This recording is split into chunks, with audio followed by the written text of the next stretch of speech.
Sam Shoemate, welcome to the show, man. Appreciate it. Thank you. I'm nervous about this one. Yeah, me too. I'm really nervous about this one. So yesterday I come into work and our stuff's been exploding because of the Sarah Adams, had Sarah Adams, Scott Mann, legend, did an interview with Masood, kind of warning everybody about it's going to be a lot of terrorism here in 2025. Didn't take long. Jan 1, it hit. And, you know, it's interesting. We couldn't get any mainstream media's outlets to pay attention to those interviews. And nobody would really give Sarah a voice. Now everybody wants to give Sarah a voice because, oh, guess what? The fucking CIA targeter was actually right. Mainstream media gave her no attention. So that's been going crazy. I come in yesterday and for an interview, the first thing I do is talk to my producer, Jeremy, and he says that he's been in contact with you and that you had received some type of manifesto or email from the Green Beret that set off the car bomb at Trump Hotel in Las Vegas. Right. Jump in an interview and come out. My phone is blown up. Apparently CID, Army CID, which is, how would you describe it? It's like it's FBI light. Yeah. They are federal agents, but yeah, the Army's FBI. Yeah. I get all these messages from these people that say CID is talking to this person and that person, and one of these guys on the list is still operational, and they want his name redacted. And every Green Beret I know is texting me about this. It fucking really freaked me out, man. It was like, well, how did this leak? Who's tracking my fucking phone? All that kind of stuff. So actually, I just want to say thank you for being here because I was eavesdropping in on that conversation you had with Jeremy, and this is a big story, man. This is big. Yeah, it is real big, and so thank you for being here. No, I appreciate it. Thank you. But I do, before we get too heavy, I got some gifts for you. Here you go. Excellent. So we're talking about people monitoring the phone. Have you heard of the unplugged phone? Yeah. And for anybody that wants to purchase this phone, you can get it at unplugged.com/ShawnRyan. Yeah, yeah, that's awesome. Thanks. Yeah, so the unplugged phone keeps big tech from monitoring your texts and your calls. There's a secure messaging app in there. There's a secure email. So get that thing wired up. And absolutely. Let's talk on that from now on. So, okay. And then everybody gets a bag of these. Been waiting for this. Nice. This is awesome. Thank you. You're welcome. You're welcome. Very cool. But all right, let's dive into it. This is going to be kind of tough. I didn't have, like I said, I was interviewing yesterday, so we're kind of winging it here. Yeah. But so before we jump in, I just want to say a couple things about today. And we're not necessarily validating what came in on that email. There's some pretty alarming stuff that came out in the email about the drones that we're seeing on the East Coast and some capabilities that China has, some capabilities that we have, some activity that went on in Afghanistan in 2019, which actually we do have news reports that is valid. A lot of this stuff actually really lines up, but we can't give it 100% credibility. Right. I think you would agree with that as an intelligence analyst. 100%. And then additionally, there are a few names, two, I believe, that we are redacting from this because they are still operational. And as much as I would love to release those names, we're not gonna do it so that those guys can remain undercover and not burn their entire operation of what they're into right now. And there was one more thing. I want to give a little background on you. Retired from the Army in 2023 as a CW2 intelligence officer and understand the information war. In 2020, you were still on active duty. You started a social media account where you intended to share memes and GIFs. Despite your intentions, the account grew into what it is today. You've developed, what is the account's name? It's an Instagram account, goes by Terminal CWO. Terminal CWO. You've developed a robust network of service members across the Department of Defense who trust you with their reports of unethical and, in some cases, illegal behavior from their leaders. You expose the unethical and illegal behavior while protecting whistleblowers in order to hold military leaders accountable, which is why you received the email from the Green Beret. And because of your background, you come across wild information all the time. You're here today because of an email you received from Matthew Livelsberger a couple of days before the Cybertruck bombing at Trump International Hotel in Las Vegas. You'll also be able to discuss what you know about the terrorists who conducted the New Orleans attack. Did I miss anything? No, that sums it up. Yeah. Perfect. I'll give a background on why that's significant so your viewers understand how this came into my inbox. Perfect. One other thing that I just wanted to say to the audience is, even though we are redacting these names from the episode, you passed that, I believe you passed that email on to the FBI. Yes. We're also going to pass it on to our contacts at the FBI. It's very obvious that people know it. Like I said, the CID has been telling everybody. In fact, we talked to Jeremy, who's sitting over there, my producer, me, him, and my attorney, Tim Parlatore. We're up till about 10:30 last night talking to the chief of staff? The Army Chief of Staff PA. The Army Chief of Staff's POA took a major interest in this as well. And, you know, one of the things that he said, I'll wait till later to bring that up, but I don't know. I don't trust any of these people. I mean, public affairs officers are there to... I'll keep my mouth. Create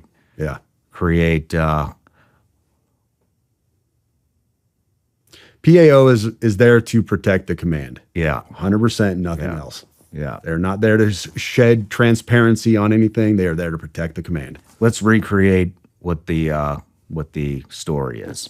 But, and you know what's interesting? Fuck it, I'm just going to say it. You know what he said? He goes, on the call, he said, I didn't talk to him. I didn't want to talk to him. But so had them talk to him. He said, between me and you guys, this guy's DNA didn't match his son. And made it sound like it's some big secret. Then at 9:34 p.m., I think it was 9:34 p.m., the New York Post had a headline that said that this guy's... So they're trying to make it sound like this guy did this because maybe he found out the son wasn't his. But there's a lot more to this story, as you'll find out. So yeah. So let's go to you, Sam. Tell me how you got the email. All right. So for context, I've run this account for the last 4.5 years. There have been people in and out writing articles and different stuff and just investigations, some big, some small, just trying to keep accountability in the military, but developed a robust network within the military, all branches, and people feed into this and send me messages and here and there. Nothing ever like this has ever come in. But well, it started off as comments. So when you have a big Instagram account, you're going to miss a lot of messages because people message, go to hidden messages and everything else. You miss a lot of stuff. Well, I kept seeing this comment on recent posts that I put in there, and it was from this burner account that said, hey, check your DMs, check your DMs, check your DMs. So I go in there and try to find it. There's no message from this guy, hadn't come through or whatever. And then he messages again once that message was opened up. And I said, hey, your previous messages haven't come through. What do you want to tell me? And he said, what I'm going to send you, now these are literally his words, what I'm going to send you is going to change the course of humanity. That was his phrase, change the course of humanity. Okay, a little bit dramatic. I get these messages all the time. People have this big story they want to tell. They want to expose their command, whatever. I take everything with a grain of salt until I have evidence and proof. So this guy is insistent. He tells me that he is a 18 Zulu who I've spoken to before, and he really needs to get this stuff to me. And then he talks about you. He says, I need you to get me in contact with Shawn Ryan. I'm like, dude, I don't know Shawn Ryan. I'm not that big, but he's insistent that I get him diverted to media sources, says go to Fox News, whatever else. And I said, all right, tell me what you got. So I give him my Proton email account, give him my signal number, and he reaches out immediately. And I'm going to read this initial message for you because this doesn't have names or anything else on it, but this was his message on Sunday. He reached out and said, like I said, Sunday, this last Sunday, he said, sending with a VPN active on Wi-Fi only. Do not message me. I will send out updates via both Signal and email, but trust me, you're going to want to be involved. Well, first of all, no, I didn't want to be involved. Anyways, and then, so I didn't message. I responded back to his original Instagram message, and I said, hey, I got your message on Proton Mail, and he said, cool, delete this. So I deleted it. That's how I ended up getting this message on Tuesday. So the message that this right here, this manifesto, if you want to call it that, came in on Tuesday. And when I started reading this, my initial take was, okay, this is off the deep end. It's bonkers. I can't validate or verify any of the stuff in this manifesto. Mm-hmm. And I told him that in a subsequent email. And I'll read that to you later, my response to him. And once again, my response to him elicited, hey, get me in contact with Shawn Ryan, Fox News, and he even said Pete Hegseth. Get me in contact with Hegseth. And I'm like, dude, I don't have the incoming Secretary of Defense's phone number. Sorry, bro. That's the last time I talked to him. So yesterday morning. What date was that? That was Tuesday. That was this Tuesday. So we're Friday now. That was 3 days ago. So the day before. 30th? Yeah, the day before the attack. I dismissed this stuff out of hand. The 31st. It was on the 31st. Yes. In fact, I posted something on my... I told your producer about this as well. But this was a post I made on Twitter. I was just trying to be humorous, off the cuff. It was... I didn't mean anything about it. I was just being humorous for my audience. I said, my inbox was especially eventful today. Allegations of war crimes, government anti-gravity technology, and fears about being tracked and watched by the feds. It's always, the world is ending and I have this information that needs to get to the media, and never, how you doing, brother? Everything all right? I was just playing off of a meme. Mm-hmm. It was just supposed to be a joke. That was the body of his email that he sent me. And I didn't think anything about it. I didn't know who Matt Berg was, Matt Livelsberger, or anything else. He told me who he was in the email. He pointed me to his LinkedIn account. I didn't know any of this stuff. And I was just kind of being humorous with my audience. Like, I get these crazy messages sometime. And then the day after that message, I wake up and it was like, hey, Sam, nobody in the community seems to know this guy. Do you happen to know who he is? And I played that for you before we came up here. Just absolute shock. That's how I woke up yesterday. Do you want to play it now? Yeah. Excuse my language. I was definitely in shock. Let me find this chat. So, while you're digging through that, you know what we should do? I should get that Instagram account from you to see if they messaged any of our Instagram accounts. And we should also get that email address. I don't have it. I deleted it. You deleted it. He told me to delete it, and I deleted it. Okay. Yeah. We should also get that email address and see if they sent it in through the website, and see if he tried to contact us. Get that to the FBI. So I'm in a military. Hopefully they actually do something. Yeah, I'm in a military group chat. Buddy Green Beret Corey, he says, at Sam. Nobody I've asked in the community knows him. You is at 8:46 a.m. yesterday. So I woke up and I said, OF, I'm shaking. This guy emailed me 2 days ago. I'm not playing. And then he said, damn. And then this was my response to him at 8:48. Like, just woke up. Dude, I'm fucking shaking, bro. You don't understand. This guy emailed me and told me he was being watched by the FBI and Homeland Security, but they weren't going to do anything to him because he had a VBID. I'm not fucking playing, dude. I have the email. I am shaking, man. This is nuts. And it goes from there. And I sat there for probably an hour talking to my wife. I'm shaking. I can't even think straight. Like, normal day is shot. And I didn't know what I want to do. Do I sit on this? Do I do nothing with it? I've got to tell somebody. I've got to tell the FBI at least, because this is huge. This is all over the news. And then I was like, well, dude, this guy wanted to get in contact with Shawn Ryan. So let me get this to Shawn Ryan, see if I can get with him. And I had a buddy who knew your producer, and we went from there. But wow.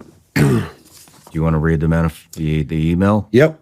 So this email came in on December 31st at 10:42 a.m. That is Tuesday. He said, in case I do not make it to my decision point or onto the Mexico border, I am sending this now. Please do not release this until 1 January and keep my identity private until then. First off, I am not under duress or hostile influence or control. My first car was a 2006 black Ford Mustang V6 for verification. What we have been seeing with drones, he puts that in quotes, he says drones, is the operational use of gravitic propulsion systems powered aircraft by most recently China and the East Coast, but throughout history, the US. Only we in China have this capability.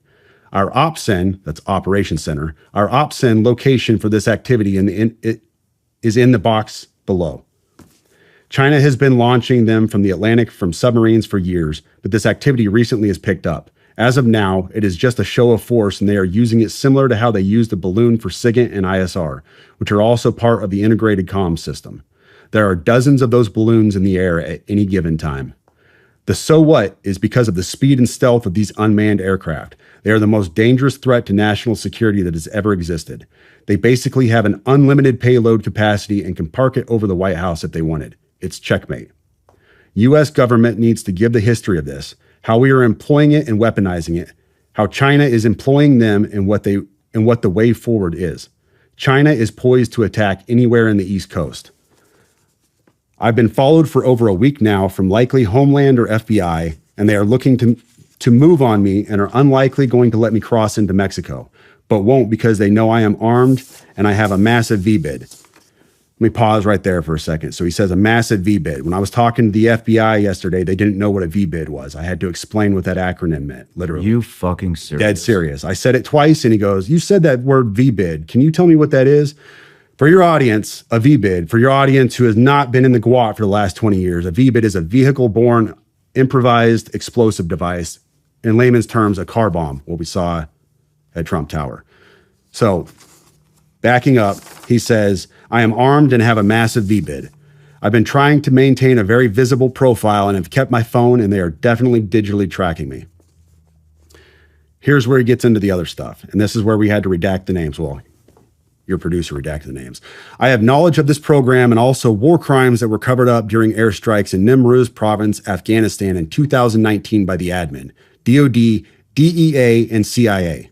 I conducted targeting for these strikes of over 125 buildings. 65 were struck because of civcas, that's civilian casualties, that killed hundreds of civilians in a single day. U.S. FORA continued strikes after spotting civilians on initial ISR. It was supposed to take 6 minutes and scramble all aircraft in CENTCOM. The UN basically called these war crimes, but the administration made them disappear. I was part of that cover-up with U.S. FORA, an agent, redacted, of the DEA. So I don't know if my abduction attempt is related to either. I worked with redacted IO staff on this as well as the response to Bala Murghab. Redacted commander at the time, redacted can validate this. You need to elevate this to the media so we avoid a world war because this is a mutually assured destruction situation. Then he says, for vetting, my LinkedIn is Matt Berg or Matthew Livelsberger, an active duty 18 Zulu out of 110, that's 1st Battalion, 10th Special Forces Group. My profile is public. I have an active TSSCI with UAP, USAP access. What is USAP? Do you know what that is? I don't know what that is. But I checked his credentials on LinkedIn. So that was the first thing I did. I went to his LinkedIn page. First thing I noticed was all of his bona fides were in place. He has all the UAS training from USASOC and everything else. And so I said, okay, at least the guy knows what he's talking about with drones. That was a very rough dig into the guy. But my issue was I couldn't validate or verify any of this information. And I told him that. And how I responded to him was in a subsequent email. I said, this is obviously a very big deal, but I don't have anything to verify this information with. Talking about gravitic propulsion systems without evidence just makes me another UFO talking head. Like, I'm not going to go on my social media page and start talking about UFOs and anti-gravity systems and everything. I don't know what you're talking about. I can't. And he said, can I get on Fox News Contact on Signal as well as Shawn's show? Hegseth would be good too. That was his last message to me. Wow. Yeah. You know, the thing is, what is a gravitic propulsion system? To be honest with you, it is a fancy term you're going to find in science fiction. You won't find it in any, as far as I know, you won't find this in any kind of official manual or, scientific research. This is all science fiction. So, but what struck me is his use, what strikes me now, not then, but what strikes me now is his use of a very specific term that nobody else would call it. If you asked me, I would say an anti-gravity propulsion system. That's how I would describe it, because I don't know this stuff. He said gravitic propulsion system. We looked that up last night too, and all we could find was same thing, science fiction type stuff. But you know, there are some things that line up. One is, like I had mentioned, well, let's talk about the guy's story. Obviously, he had a VBID. Obviously, he was in the military and served. And the thing that he was talking about in 2019, we pulled a report. This is from October 9th, 2019. UN report find alleged drug facilities were not lawful target airstrikes caused significant civilian casualties. The United Nations Special Report, which examines the impact on civilians of the United States airstrikes on alleged drug processing facilities on 5 May 2019 in Afghanistan, determines the operation caused a large number of civilian casualties. The report also examines the legal framework applicable to this incident. In June 2019, the UN assistance mission in Afghanistan, together with representatives of the Afghanistan Independent Human Rights Commission, conducted a site visit to areas impacted by the strikes in Farah Province, Bakwa District, as part of its extensive fact-finding into the 5 May incident. The UN verified 39 civilian casualties, among them 14 children, 1 woman, from multiple airstrikes on more than 60 sites that the United States Afghanistan identified as drug production facilities in Bakwa District and in parts of neighboring Delaram District of Nimraz Province. Moreover, the UN is working to verify credible reports of at least 37 additional civilian casualties, the majority of whom were women and children. Although airstrikes on the alleged drug processing facilities had taken place before, this was the first time that UNAMA had received reports of large number of civilian casualties resulting from such an operation. And it goes on. I'm not going to read all this. We'll link the article here. But so that 100% lines up. The other thing, you know, that really struck me is, like I had mentioned, after our phone call, I jumped in an interview. After the interview, checked my phone, and I had several Green Berets, former Green Berets, one still active. Actually, I'm just going to say it was Tim Kennedy sent me a message late last night about 9 p.m. and said, hey, I should have brought my phone up here, but hey, basically that the USASOC wants to give me more context on what had happened on this guy. And so first I wasn't going to take the call because I don't trust the government anymore. I don't think anybody does. But I was on the phone with my producer, who was a naval surface warfare officer, and my attorney, Tim Parlatore. They said we should talk to him. So I called Tim, was really pissed off, reamed his ass about it, and then later apologized. But, you know, I think you said you had mentioned that you had received a message from somebody that says nobody's heard of this guy. Tim sent me a picture of him shooting with this guy.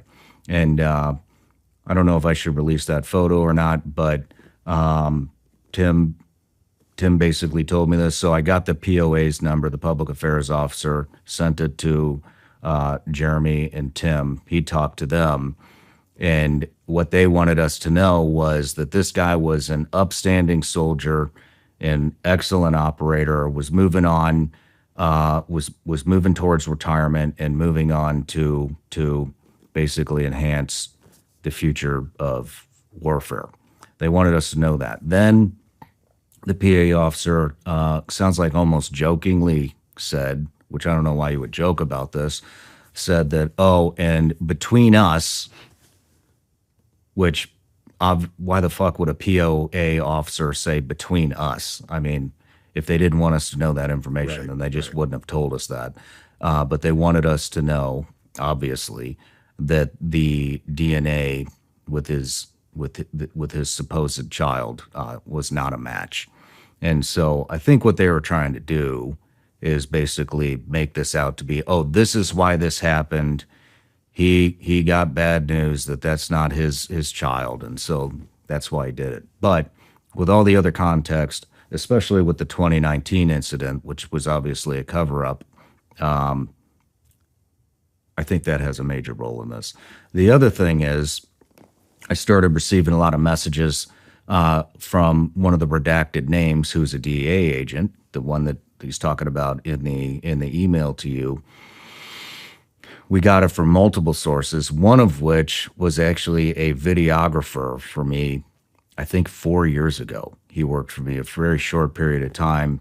I had to let him go. He joined the Army, went to OCS, became an Army officer, sent me a text, super freaked out. Apparently he was on some rafting trip with somebody that knows the DEA officer and said, hey, this guy's still operational. He wants his name redacted. Wow.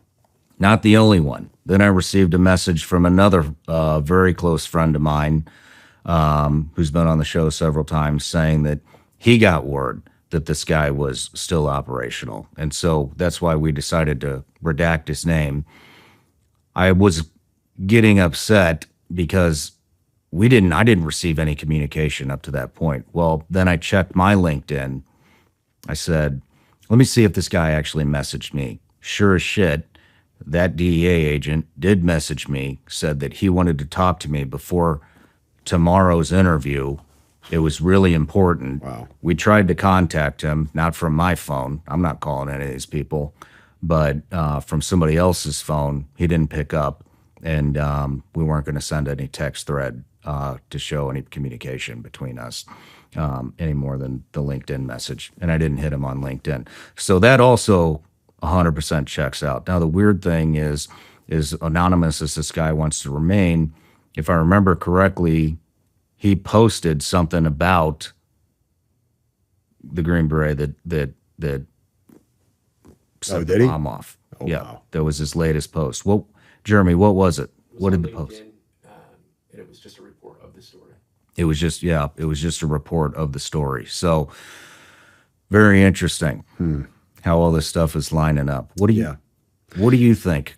I told the guys downstairs, you know, I jokingly said this to my wife the day that I got that email, because I read the email to her.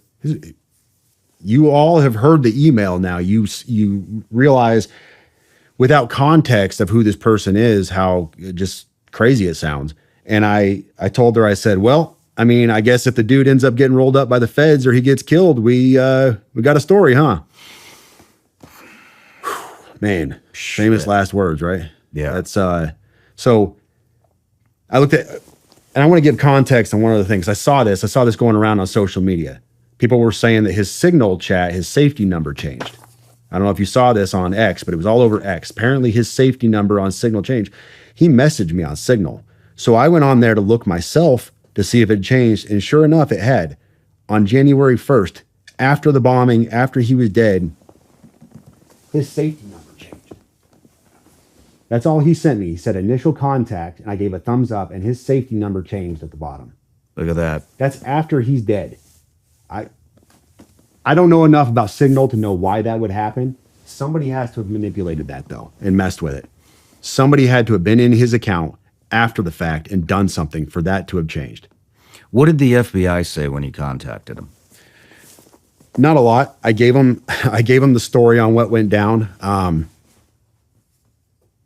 Was very over the top, telling them, hey, I am being transparent in every way. Feel free to contact me at any time. This is my address, my name.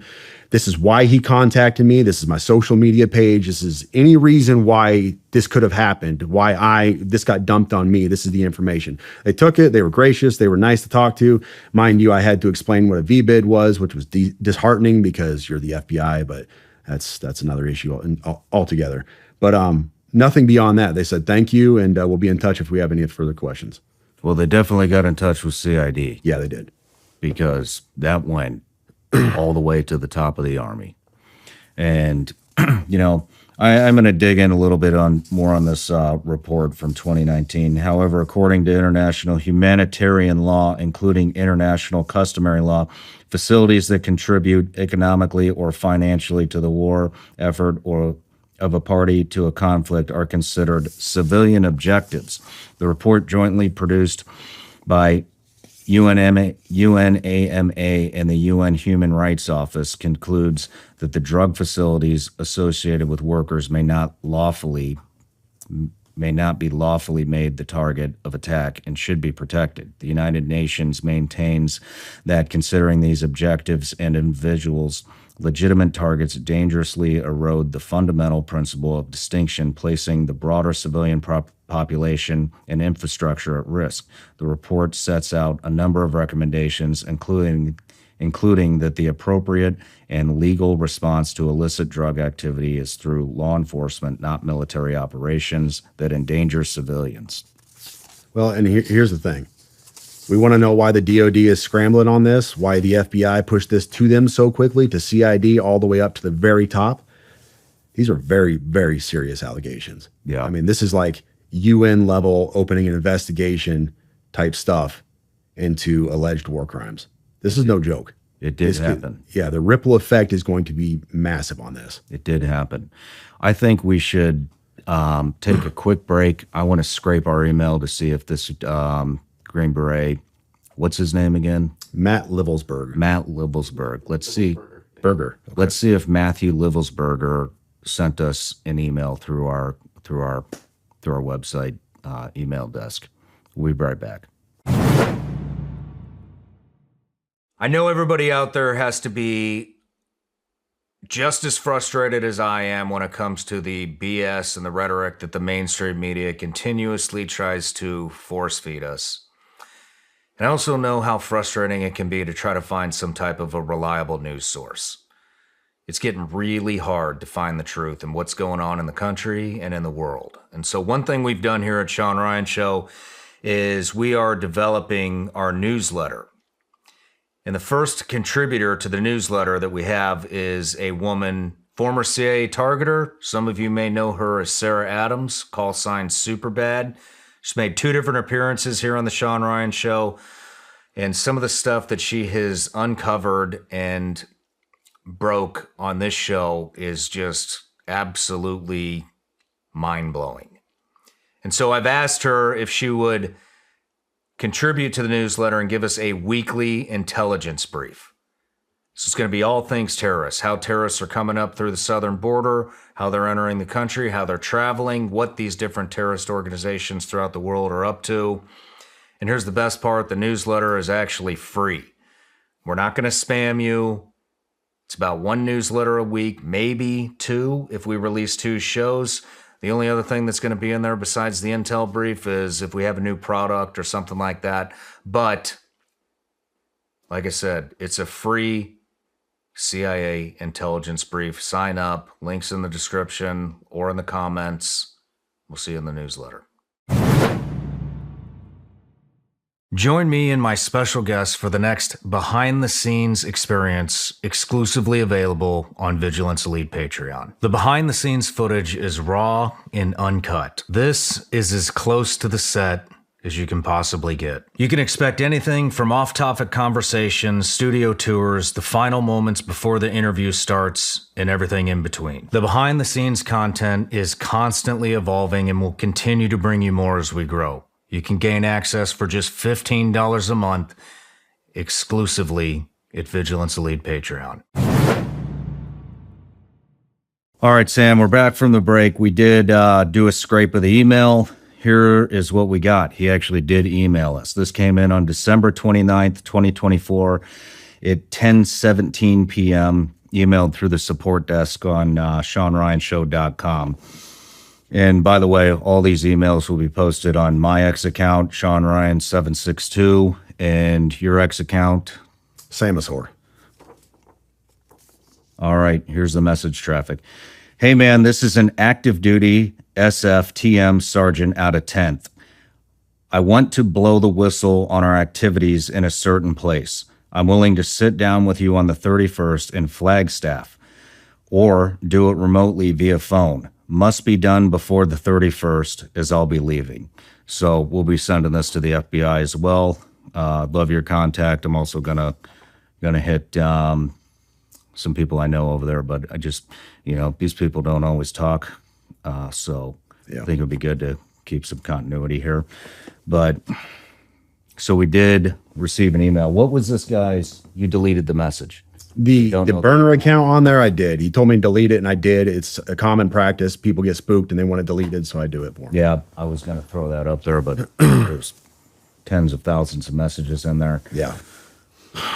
I mean, it's very obvious why he did this, I think. He wanted to bring attention to the incident in 2019 that got covered up. Do you have any insight, any theories on this? So we had a running theory downstairs. I've seen all of the conspiracies. I've seen all the questions about, all right, this guy is what, 20-year special forces. He just got done with team sergeant time. He is a very qualified and very capable Green Beret. Everybody I've spoken to who knew the guy prior, yesterday I spoke to several people, to include his old team leader, who's now lieutenant colonel. Said he was fine. Nothing out of place. His mental state was not something that anybody was concerned about. His ex-girlfriend posted photos of him bragging about how he got a Tesla and all this other stuff. So stick with me here. Very capable guy, but he loads the Tesla up. A Tesla, which Elon Musk brags about being bulletproof, right? So this is one of his selling points. It's bulletproof. We even saw Joe Rogan shoot an arrow at it and wasn't able to puncture this thing. So he loads up a Tesla knowing that it's going to, not explode like he wants it to with fireworks and a bunch of other junk, when he can make a car bomb that's going to level this place. Here's what I think. So the PAO, the Army PAO, is saying that the body inside the cab did not match the DNA of his child. All right. We also know that there was no, they said he was shot by a Desert Eagle. We know that there was no signature when it rolled up. So nobody shot themselves when it rolled up to it. You would have seen a large signature. Mr. Guns and Gear, he's on X. He goes into this a lot in depth. He's a firearms expert and he talks about this. And there's no signature. So this is what happens. You get a Tesla because it can drive itself up to the hotel, the Trump Tower. You put a body in it, roll it up. It's already burned up, or it's already shot, excuse me. You don't want to kill anybody because that's not the message you're trying to send. You're not trying to level the tower or kill a bunch of people. So you load it up with fireworks and a bunch of junk to send a message. And we know that his signal number or his signal safety number changed. That can't be done unless you're inside that signal account.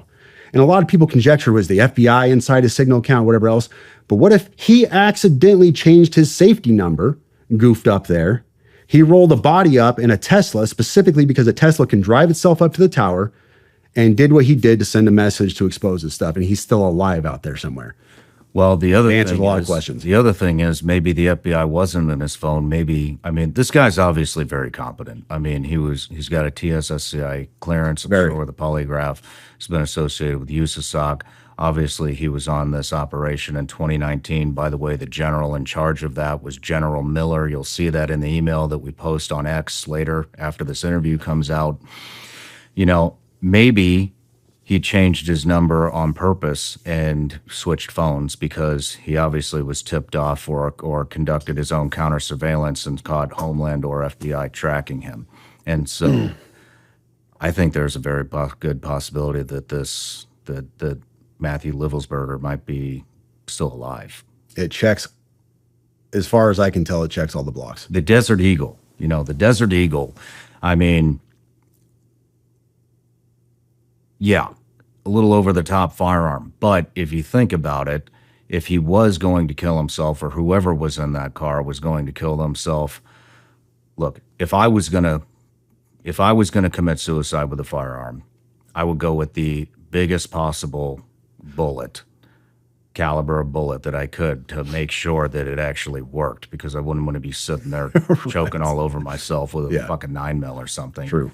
So that is, as far as I know, a 50 caliber Desert Eagle is the biggest handgun caliber that you can get. And so that could play into this as well. But There's a lot going on. Was there something in that email again that said that this would prevent World War III with the UAP? Well, drones? it didn't say it would prevent World War III, but he was asking that, he said, you need to elevate this to the media so we avoid a world war because this is a mutually assured destruction situation. I wonder what he's trying to do with these, what he's trying to tell us with these drones. I hesitate to even get into this realm because I have no expertise in drones or let's just call it alien technology, UFO technology, whatever's going on here. But here's one thing that I talked about with the guys downstairs earlier. Several weeks ago, I don't know if you saw that video. It was a New Jersey sheriff or chief of police. I can't remember which, but he flew their own drone up, their own department drone up to try to figure out what was going on. So we had all these drone issues that were being cited off of New Jersey and everything. And what he commented on video was how fast these things were. He said, we have a pretty robust drone, and they flew it up there to try to catch these drones that were there, and they just, bam, they were gone. He said there was no catching them, never seen anything like it. They don't even know, they have no idea what that could have been. And so you have this capability that is, I guess, in line with what we hear about anti-gravity being. And I don't know. It makes you wonder. Well, you have the stuff with Ryan Graves and is it Dan Favor, Dave Favor? Commander David Favor. The Commander David Favor, who, you know, was it the Nimitz? He was in the Nimitz strike group in 2004. Yeah, the Nimitz strike group in 2004 that reported those UAPs coming out of the water that had no propulsion system. I remember that. But, you know, and it's interesting that nobody seems to know what the drones are, and it just, you know, kind of disappeared out of the media. And, you know, and the other thing is we do have the capability to take these drones out. Well, everybody was trying to figure out what the drone's on. I brought on a very prominent businessman, Joe Lonsdale, who is the co-founder of a company called Epirus.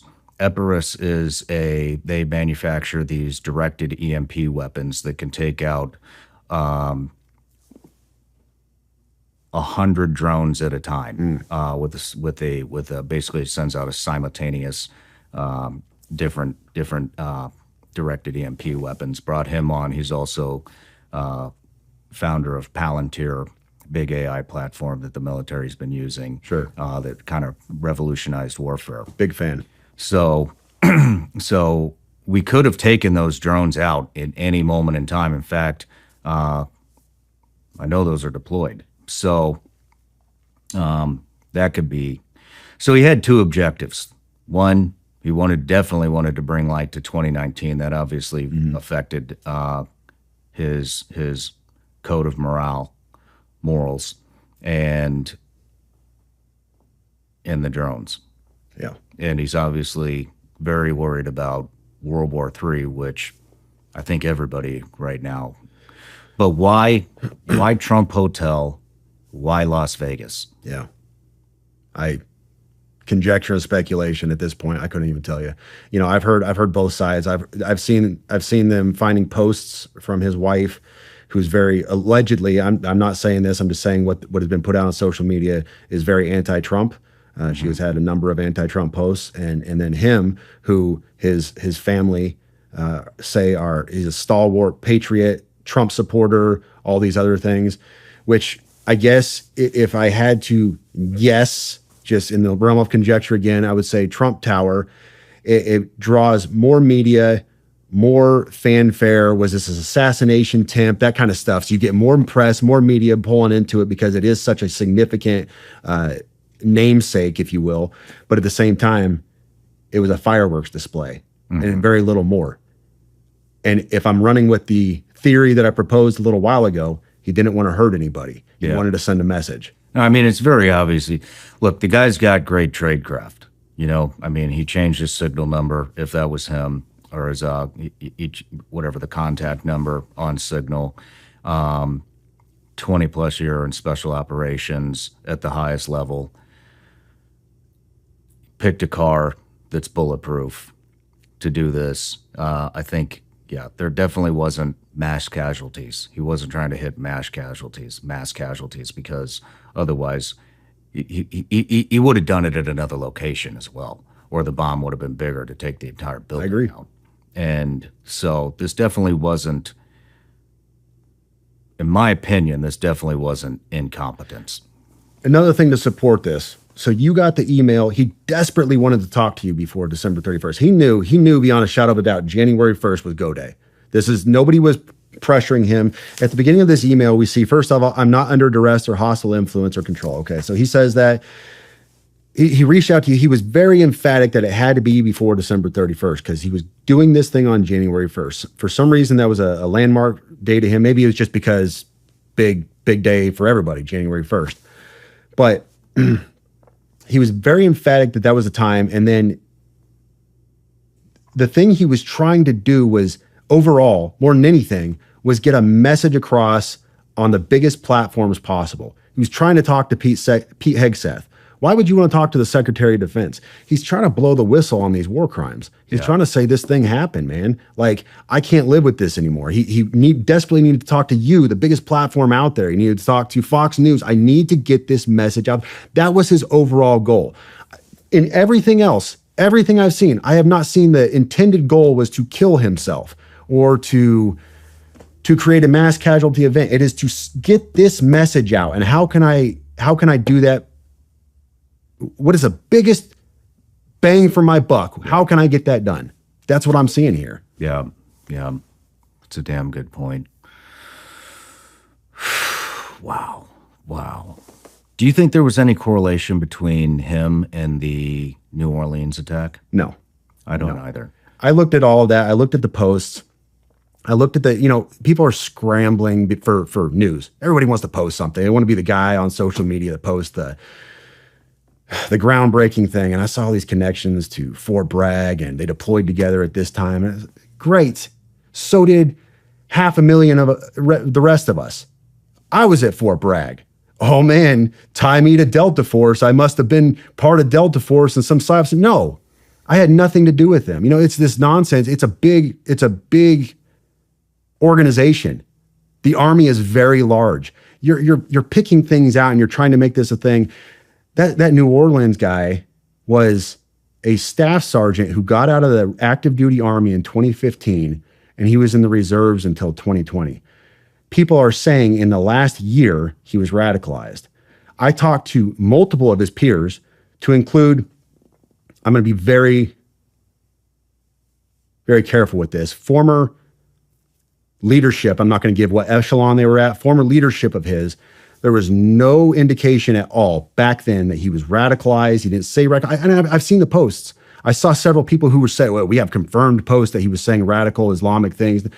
I don't believe it because nobody he worked with confirmed that. They said, no, we had no indication that he was like this. And if you talk to people now, they said in the last year, he was radicalized. He started taking on these more radical teachings of Islam and everything else. And he had this, he fell into financial hardship and all these other things. So you're telling me this guy who was a former 42 Alpha S1 guy, human resources, pushes your paper, and then an IT guy, 25 Bravo, is somehow connected to a Green Beret team sergeant out of 10th? No. Well, also, they found an ISIS flag in New Orleans, which they didn't find any of that here. I think that might have been just some silliness on his part, trying to take on some kind of Islamic banner of jihad. I would conjecture, all conjecture, say that is likely. He has no affiliations to ISIS. But I wonder. I don't really believe in coincidences, and both of these explosions happened in the same day, or both of these attacks, whatever you want to call them, happened on the same day. The attack and the explosion, which obviously wasn't meant to be an attack. That's fair, and I don't believe in coincidences either normally, but I look at a landmark day like January 1st, and I think, what better day? Any day. I'm going to do a thing, January 1st. Yeah. And I think possibly old boy in New Orleans had help. I don't think that he could have done all the spotting and surveying and assessing himself. He would have likely had to at least had a spotter to say, yeah, you're good to go. Maybe, but I think that's plausible. But other than that, I have a hard time making that connection. this email, I wonder who else he reached out to. This came in from Dabber GMIB or MLB at protonmail.com. So he was even using an encrypted email service, but which I think everybody in intelligence and special operations knows what Proton Mail is. Yeah. I would imagine if Joe Rogan, Fox News, name some other big names out there, scrub their emails right now, they could probably find a message from this guy. Yeah. He came to me because I'm like D-list media. I'm the guy who has kind of a platform on social media, but I'm not big time, but I can kind of get things to the big time every once in a while if it's a big enough story. And that's what he was hoping for. He was just throwing mud at the wall, trying to get somebody to get his message out. Well, it's going to be big time now. Yeah. But is there anything else we need to cover that you can think of? Jeremy? Did you want to go into the other item we talked about in the ride over here this morning? Oh, can I say it? Yes. Yeah, the man pads. Well, I'm unfamiliar. all right. So I'm saying this with, you can decide to use this or cut it out. This is hard to work with because keep in mind, let me give some background on this. I'm an intelligence analyst and I've spent many years validating sources, taking information in, putting it back out, telling my humenters, hey, this source, this is valid. Let's, give him a rating of this, do this, recommendations. So we can identify good sources in the field that give us information. And we can say, yes, this is an A source versus an F6. This is just garbage. Somebody got paid for something. I still work in intelligence. I'm an intelligence officer. I work for a nonprofit. We Remnant Ministries out of Texas. In fact, the website is in my bio on X.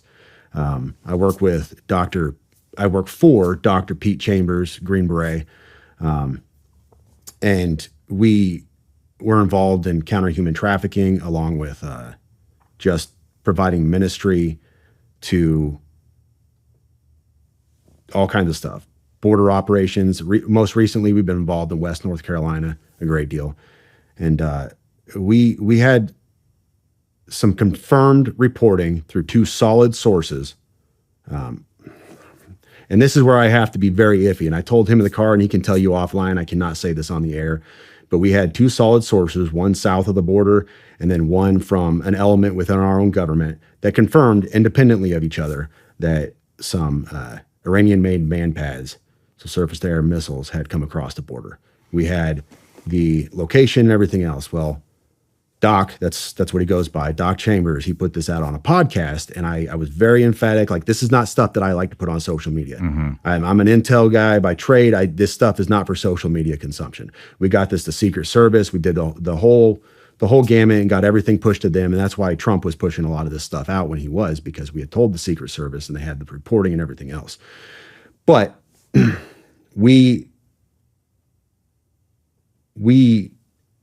have not, to my knowledge, have not recovered those man pads. Now, I'm not privy to that, but what I do know we have done is we have apprehended the couriers on a second run of theirs, and we have local law enforcement got together with federal law enforcement and rolled up the safe house in, I will not say that on this show, but they rolled up the safe house where it was, and we have since identified what that issue was on the border. Now, let me just, where did they come through? They came through an actual point of entry, in a legal point of entry along the border. I'd have to pull up the original reporting, but we had the actual. So we now have Iranian missiles. Who knows how many and inside the United States? That is not something you're going to see in a lot of places. Like I said, I didn't even want to talk about it. It was one of those things where I was just amplifying what he was putting out already, because I was like, man, I don't know about putting this out. But it was something we found was pertinent, because at the time, Trump was still campaigning. He was flying around, and there was the reports were their intent was to take down Trump's airplane. So at the time, Secret Service switched things up a bit, and allegedly, from what I've told, they started flying him around on charters for a while, until they could identify and kind of mitigate that threat. But that was That was the reporting stream that was coming out at the time. Feds handled it, off my plate. You know, I mean, I'm with you on the not releasing certain things on social media. I understand that, but on the other hand, it seems to be the only way to demand any type of accountability or get this and force FBI, Homeland, whoever else is involved to dive into this shit and actually take part. And that's what we've been doing here on the show with Scott Mann, retired Lieutenant Colonel Green Beret, Sarah Adams, former agency targeter.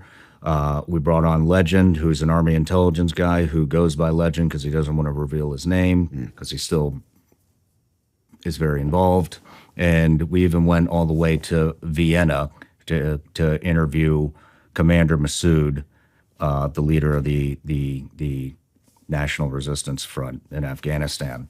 And, you know, we've been talking about this stuff for a year. We got it to Congress. Congressman out of Knoxville, Tennessee, Tim Burchett, sent a bill up. It's literally about we need to stop funding the Taliban, $40 to $87 million a week.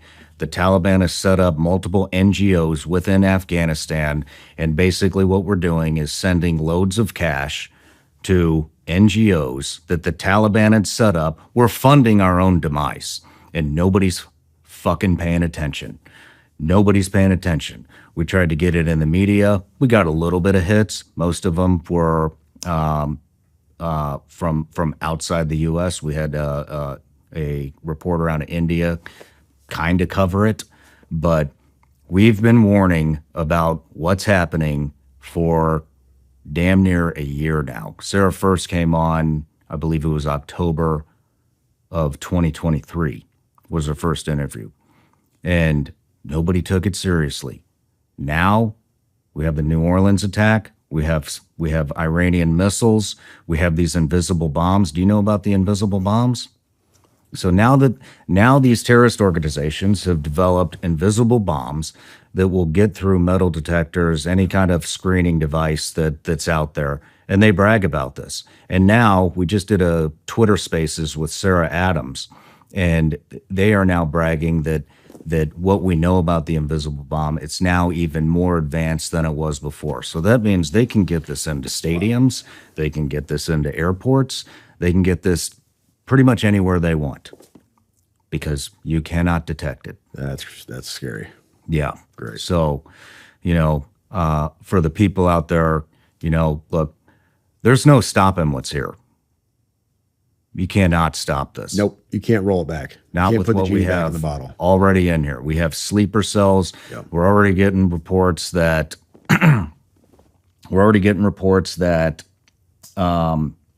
I just lost my train of thought. Oh, we're already getting some reports that there may be a bit more involved in the Louisiana, New Orleans attack that they're not releasing. We also, I'll tell you this, there's a group of people flying around and basically briefing up different departments, governors about what's coming, how to deal with it in their communities. There are deputies in New Orleans who put in requests for training on how to take care of a threat like this, and those fucking requests were denied. They were denied. And so what I basically want to say is it's going to be a bloody 2025. I think that's very obvious. And so for those of you that are looking for something to do and if finally come to the realization that our government is failing us, here's what you need to do. You need to get with your local communities. You need to, especially schools. Schools are very vulnerable no matter how many active shooters we have in the schools. The infrastructure that's been put in, which is minimal to none, a lot of schools still have none.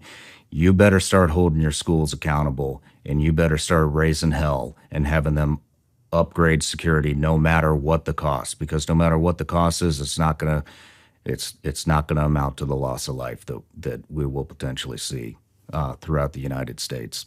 And so, start calling your congressman. Get these guys to do something. Yeah. Start calling your senators.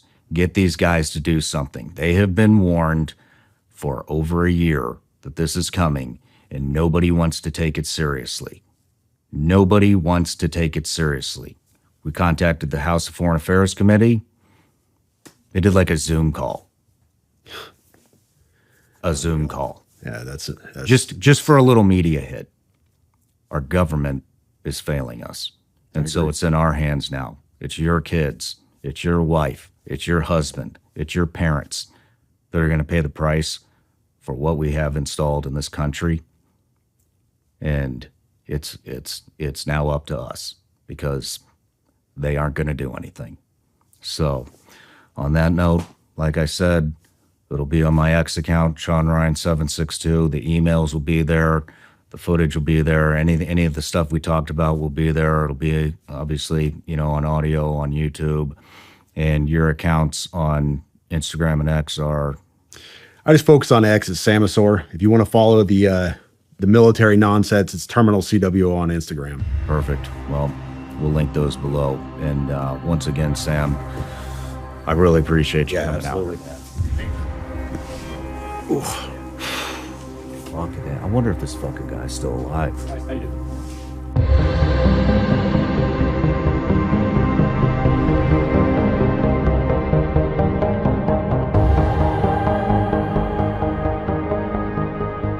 No matter where you're watching Shawn Ryan Show from, if you get anything out of this, please like, comment, subscribe, and most importantly, share this everywhere you possibly can. And if you're feeling extra generous, please leave us a review on Apple and Spotify podcasts.